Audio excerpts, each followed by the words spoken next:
जय हिंद बच्चों। तो हम आपके लिए BSc second year third semester examination 2024-25 के लिए एनईपी के अंतर्गत आप लोगों का जो केमिस्ट्री का क्वेश्चन पेपर आता है, जिसका आपका टॉपिक है chemical dynamics and coordination chemistry, उसका हम लोग 2024-25 का क्वेश्चन पेपर लेकर आए हैं। पेपर कोड यहाँ पर आपको दिख जाएगा B020301T। तो इसको हम लोग पेपर का पूरा क्वेश्चन पेपर देखने वाले हैं, कैसे आपके एग्जाम में क्वेश्चंस आएंगे और इसी तरह क्वेश्चंस आपको अपने एग्जाम में तैयार करके जाने हैं।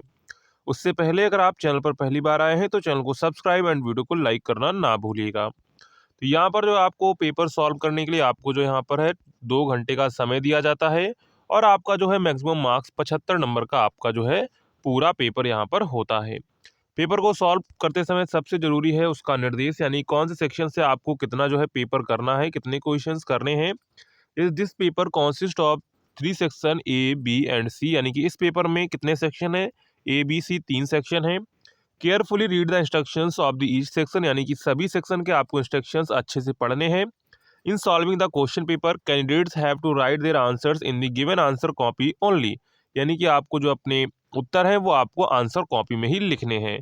No separate answer copy be will be provided, यानी कि आपको अलग से कोई दूसरी कॉपी आपको प्रोवाइड नहीं की जाएगी।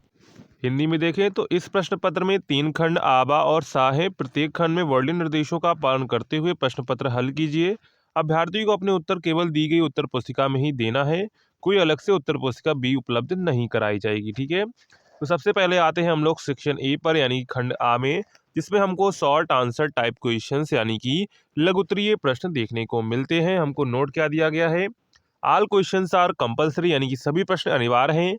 Answer the following question as short answer type question, each question carries 5 marks, यानी कि आंसर जो है आपके शॉर्ट आंसर टाइप क्वेश्चन है और आपका जो एक क्वेश्चन में 5 नंबर का है। ठीक है, तो यहाँ पर सभी प्रश्न अनिवार्य है। निम्न के प्रश्नों के उत्तर लघु उत्तरीय प्रश्नों के रूप में दीजिए। प्रत्येक प्रश्न 5 अंकों का है।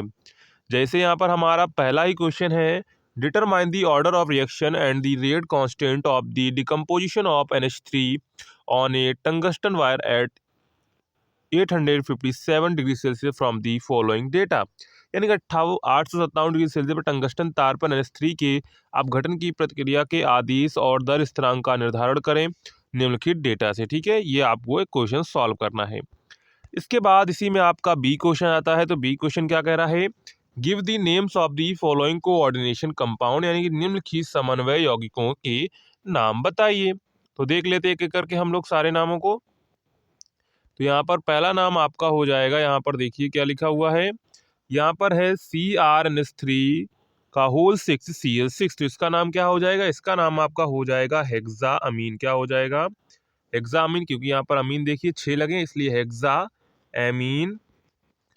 इसके बाद क्रोमियम, क्रोमियम थर्ड, और लास्ट में आपका क्या लगा है, क्लोरीन लगा, इसलिए हो जाएगा क्लोराइड। ठीक है, क्या बनेगा, hexa amine, hexa amine chromium third chloride. ठीक है, थर्ड कैसे लिखेंगे, थर्ड आपको यहाँ पर रोमन में लिखना है। ठीक है, इसके बाद है NaCO की होल 4 है। तो इसका क्या आयुपेशी नाम हो जाएगा, इसका आयुपेशी नाम हो जाएगा सोडियम टेट्रा कार्बोनिल प्लेटिनेट। क्या हो जाएगा, सोडियम टेट्रा कार्बोनिल कोबाल्टेट। ठीक है, यहाँ पर क्या हो जाएगा, सोडियम, इसके बाद हो जाएगा टेट्रा कार्बोनिल और इसके बाद हो जाएगा कोबाल्टेट और यहाँ पर हो जाएगा फर्स्ट। ठीक है, इसके बाद यहाँ पर थोड़ा मिस्टेक है थर्ड वाले में, यहाँ पर जो है PT क्या होगा, PTCl6 होगा। ठीक है, बीच में PT और लगा लेंगे। ठीक है, तो यहाँ पर इसका क्या नाम बनेगा, इसका नाम बनेगा आपका अमोनियम हेक्साक्लोरो। क्या बनेगा,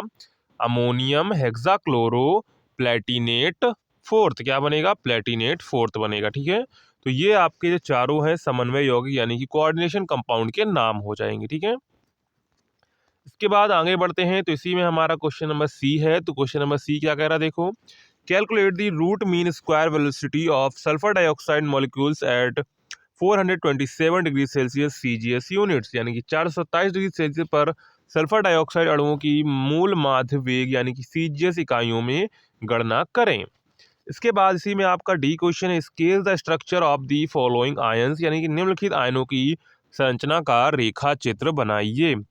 ठीक है, यहाँ पर पहला है ट्रांस CONH3 का होल 4 Cl2 प्लस, जो इसकी सबसे पहले संरचना बनाएंगे, तो इसकी संरचना कैसे बनेगी देख लो यहाँ पर। इसकी संरचना बनेगी, बीच में करना है आपको CO, ठीक है, बीच में कर देंगे CO। इसके बाद ऊपर जोड़ देंगे Cl, नीचे जोड़ देंगे Cl, ठीक है।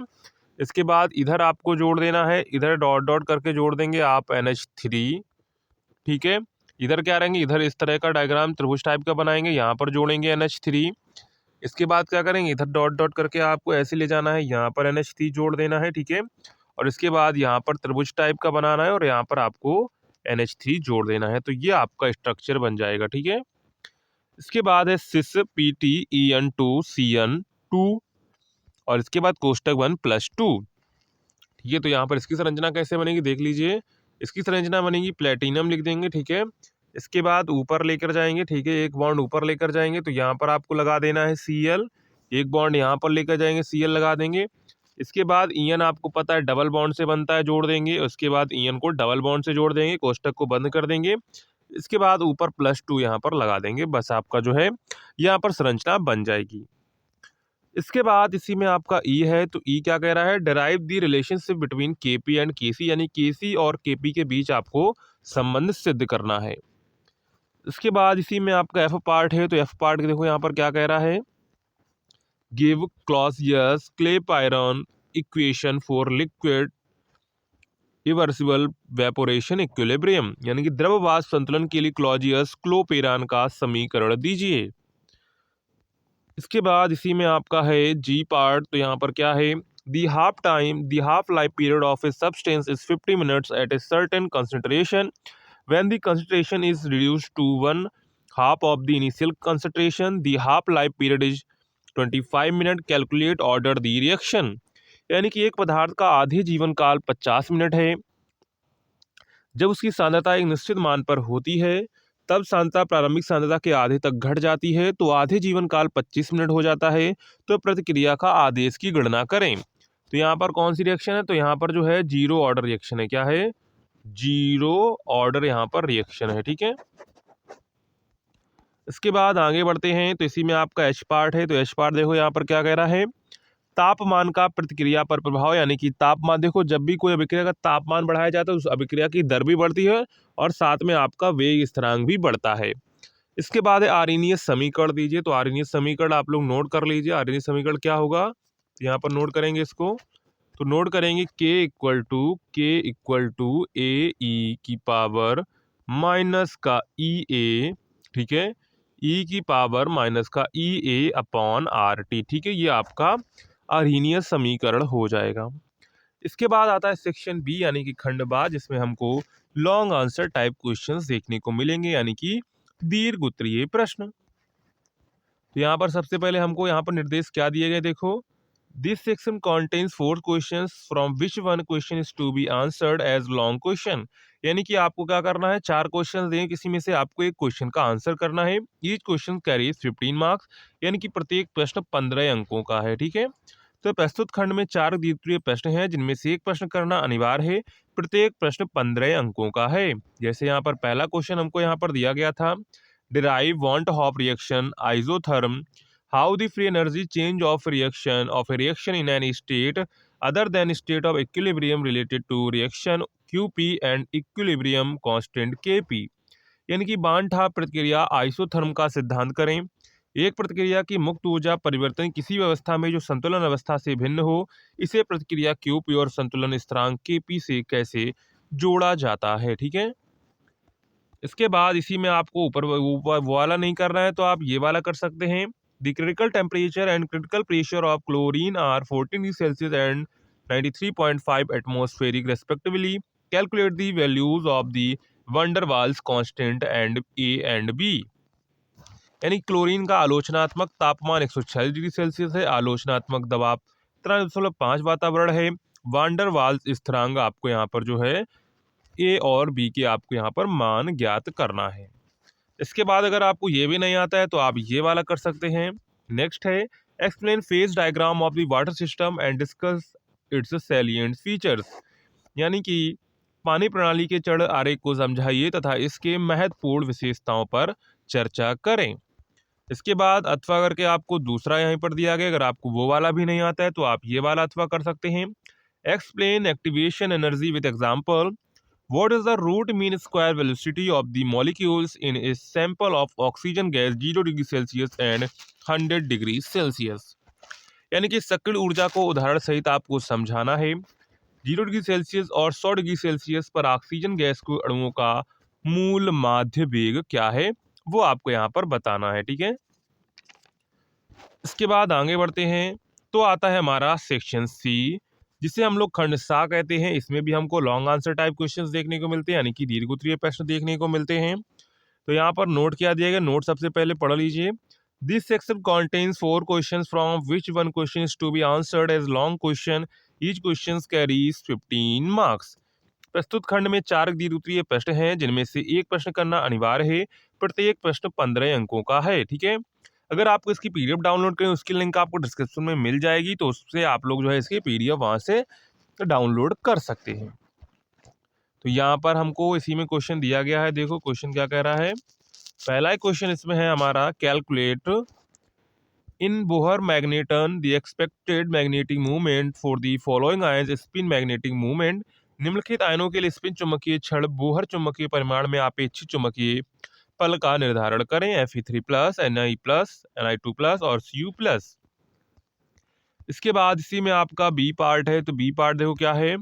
On the basis of crystal field theory accounts for the following while CuF6 minus की 3 इज पैरामैग्नेटिक, CuNS3 की होल 6 3 प्लस इज डायामैग्नेटिक. यानी क्रिस्टल 6 सिद्धांत के आधार पर यह समझाएं कि CuF6 माइनस 3 पैरामैग्नेटिक है, जबकि CuH3 का होल 6 3 प्लस डायामैग्नेटिक है. क्यों?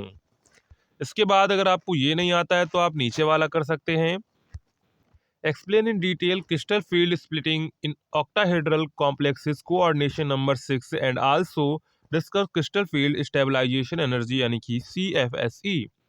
अष्टकोणीय यौगिकों समन्वय संख्या 6 में क्रिस्टल क्षेत्र विघटन को विस्तार से समझाइए और क्रिस्टल क्षेत्र स्थिरीकरण ऊर्जा CFSE पर चर्चा करें. इसके बाद अगर आपको ये भी नहीं आता है तो आप क्वेश्चन नंबर 8 कर सकते हैं. क्वेश्चन नंबर 8 देखो यहाँ पर क्या कह रहा है. द्रव क्रिस्टलों के स्वार्म सिद्धांत को समझाइए. Explain briefly swarm theory of liquid crystals. अगर आपको ये भी नहीं आता है तो आप लास्ट वाला कर सकते हैं. 9वां question, name the type of isomerism exhibited by the following isomers. निम्न की समरूपताओं के लिए प्रदर्शित किस प्रकार की समरूपता का नाम बताइए. तो यहाँ पर जो पहला आपको कंपाउंड दिया, इसमें कौन सी समरूपता हो जाएगी. तो इसमें आपकी समरूपता है, इसमें जो समावयवता है वो है समरूपता. समरूपता कौन सी? समरूपता लिंकेज समावयवता. कौन सी है? समरूपता लिंकेज समावयवता है. ठीक है, पहले में हो जाएगी. दूसरे में कौन सी हो जाएगी? दूसरे में आपकी हो जाएगी उप, नोट कर लीजिए क्या हो जाएगी, उप सह संयोजी. कौन सी हो जाएगी? उप सह संयोजी समावयवता हो जाएगी. ठीक है, इसके बाद तीसरे में कौन सी हो जाएगी? तो तीसरे में आपकी हो जाएगी जियोमेट्रिकल आइसोमेरिज्म हो जाएगी. ठीक है, इसके बाद इसी में आती है डी.